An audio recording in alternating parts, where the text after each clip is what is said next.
So 3.9 million dogs get put in animal shelters every year, and 1.2 million of them are euthanized.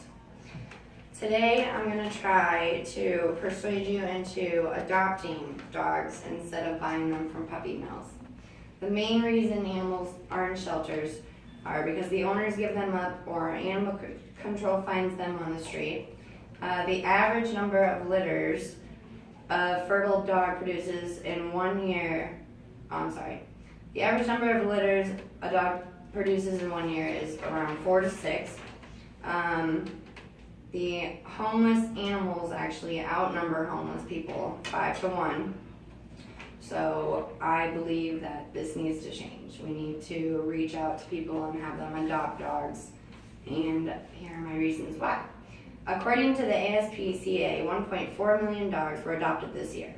Of the dogs entering the shelters, approximately 35% were adopted, 31% were euthanized, and 26% of the dogs who came in as strays were returned to their owners.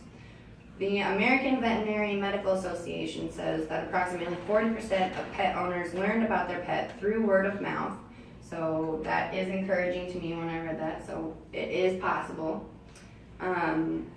According to the American Humane Association, the most common reasons why people relinquish or give away their dogs is because they can't have them at the place that they're living, like apartments, condos. They also, maybe they don't have enough time, or if they just went through a divorce or a death. And sometimes dogs have behavioral issues, which also play into that. $2 million in money annually is raised to round up, house, kill, and dispose of homeless animals.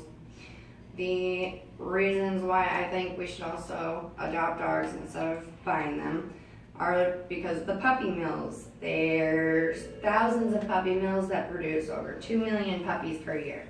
These facilities are notorious for their filthy, overcrowded conditions and the unhealthy animals that they produce. Many of the dogs suffer from malnutrition and exposure, usually remaining outside year-round, so they experience both the freezing temperatures and the intense heat.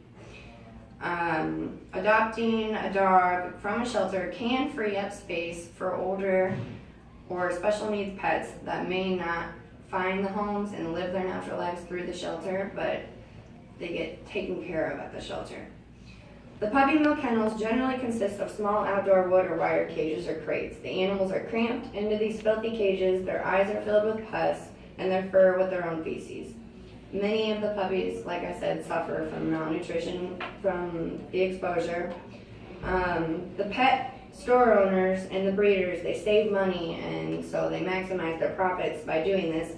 So they don't spend money on food. There's little food, little shelter, and very little veterinary care. Puppies then receive the below standard food, and the mothers do not receive any veterinary care, and so they're just pregnant all the time, and by the time they get to the 6th or 7th year, they put them down. Puppies' legs often fall through the bottom of their wire cages sometimes, and that produces injuries.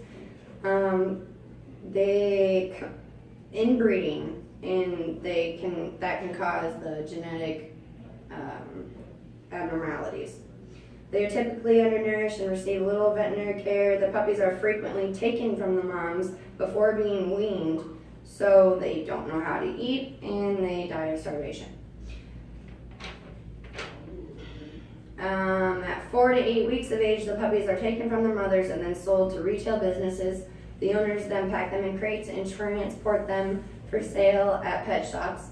More than often, the puppies are not provided with adequate food, water, ventilation, or shelter during the transport, and sometimes die en route to where they're going. Those that are not sold will be killed or brought back to the mill to breed or sold to laboratories for research.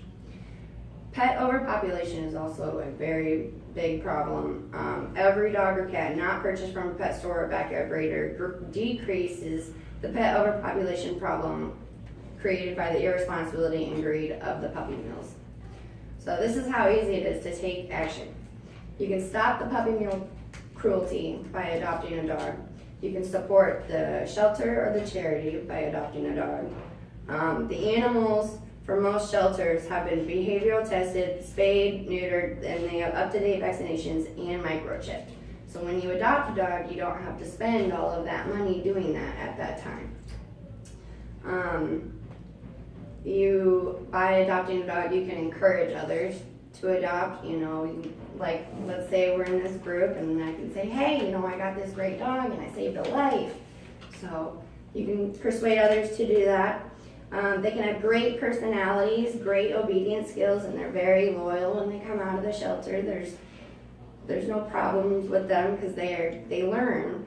And if you prefer, you can skip the puppy phase and get an adult dog, and they already know tricks, sit, stay, their house broken, and for children, adopting a dog, it's a good lesson. You're teaching them, hey, you can save a life and you can have this great loyal friend who will be there by your side.